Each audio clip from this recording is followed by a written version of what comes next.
The night was quiet in our small suburban home in Austin, Texas.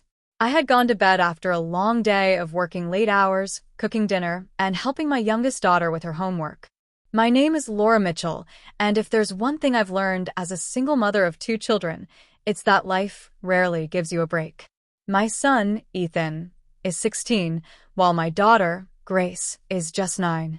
Between their needs, the job I juggle at the local accounting office, and the never-ending bills, I'm often too exhausted to even dream. That night, I remember rolling over and pulling the blanket closer, trying to sink into that half-sleep when the world disappears. That was when I felt a gentle hand on my arm. At first, I thought I had imagined it, but then I heard Ethan's voice. "Mom," he whispered, his tone nervous but urgent. I stirred awake and opened my eyes. "Ethan? What's wrong? Are you okay?" His face was pale, and in the dim light of the hallway lamp spilling through my bedroom door, I could see his uneasiness. He hesitated for a second before speaking. "Can we talk? I know it's late, but I really need you right now." Normally, I might have told him to wait until morning, but something in his expression made me sit up immediately. As a parent, you develop a sixth sense when it comes to your children, and at that moment, mine screamed that this was important. So I nodded. "Yes, honey." "Come in." "Sit down." Ethan sat at the edge of my bed, his shoulders tense. I rubbed the sleep out of my eyes, bracing myself for whatever he was about to say. "Mom," he began softly, "I need to tell you something, but I'm scared. I don't want you to be disappointed in me." My heart clenched. "Ethan, there's nothing you could say that would make me stop loving you. You know that, right?" He gave me a weak smile. "Yeah, I know, but this is different." I waited patiently, giving him the space he needed. After a long pause, he finally confessed. "I've been having a really hard time at school. Not just with classes, but with everything. The other kids, the pressure, and just me. I feel like I'm failing all the time." The words tumbled out of him, like a dam breaking. He went on to tell me how he had been struggling silently for months.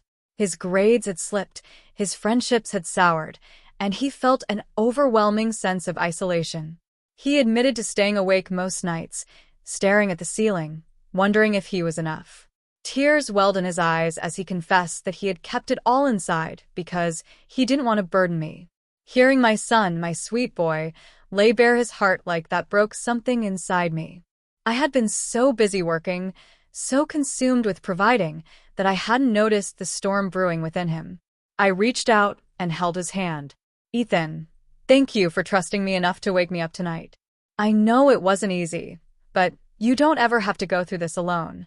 I am your mom. I'm here, no matter what time it is."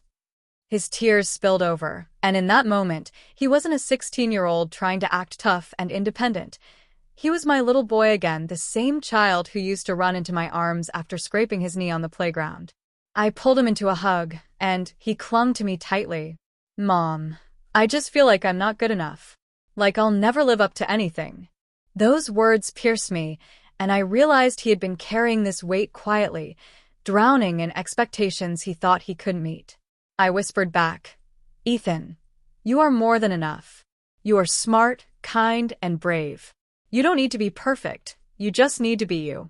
And I will stand by you through every mistake, every struggle, every single moment. That's what family is." He nodded into my shoulder, and we stayed like that for a long time. That night, after our talk, I didn't let him go back to his room right away.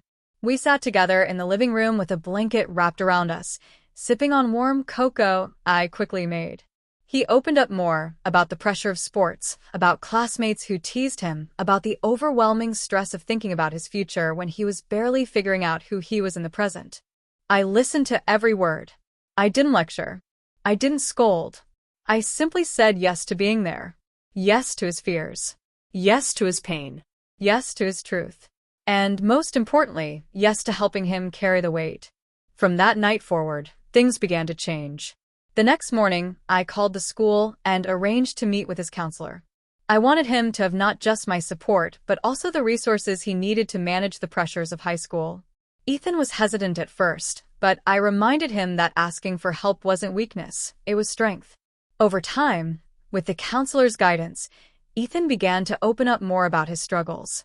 His grades slowly improved, not because the subjects got easier, but because he wasn't trying to carry everything in silence anymore.